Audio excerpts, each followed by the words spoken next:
ہم کیا پالیں؟ ایک مکالماتی نظم۔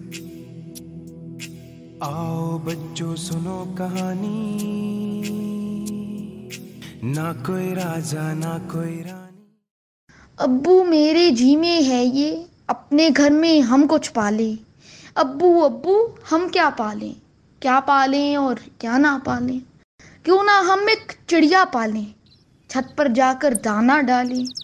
چڑیا جب بھی چگنے آئے، پکڑیں اور پنجرے میں ڈالیں۔ بے شک بیٹے چڑیا پکڑو، دانے ڈالو جال میں جکڑو، لیکن ننھی منھی چڑیا قید میں کچھ نہ کھائے گی، چڑیا تو مر جائے گی۔ آخر کیوں پھر چڑیا پالیں؟ اس کو کیوں ہم قید میں ڈالیں؟ اچھا ابو پھر کیا پالیں؟ کیا پالیں اور کیا نہ پالیں؟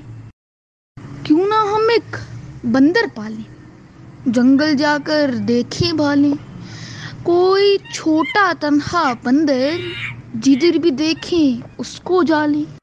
اچھا ہے تم بندر پالو، جنگل جا کر دیکھو بھالو، لیکن یہ بھی ذہن میں رکھو بندر سب کچھ کھا جائے گا، اس کے گھر میں آ جانے سے ایک بھونچال سا آ جائے گا۔ تو پھر کیوں ہم بندر پالیں، گھر کو بھی خطرے میں ڈالیں؟ اچھا ابو پھر کیا پالیں؟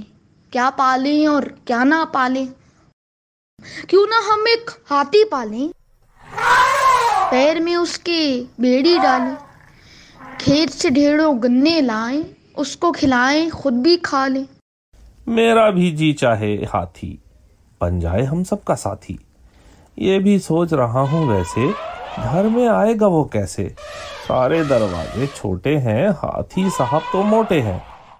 ابو چھوڑیں ہاتھی بندر، ہم کیوں لائیں گھر کے اندر؟ آخر میں نے سوچ لیا ہے، پالیں گے جو چیز وہ کیا ہے۔ اس اتوار کے سب کاموں کو اگلی چھٹی پر ٹالیں گے، پیاری سی بکری کی خاطر ساری منڈی کھنگالیں گے۔ ایک مضبوط اور موٹی رسی گردن میں اس کے ڈالیں گے، پیار سے اس کو گھر میں لا کر گھاس اس کے آگے ڈالیں گے۔ اچھل کے بھاگے گی مستی میں، پیچھے سے اس کو جالیں گے۔ عید پہ اس کو ذبح کریں گے اور بوٹی اس کی کھا لیں گے۔ آؤ بچوں سنو کہانی، نہ کوئی راجا نہ کوئی رانی۔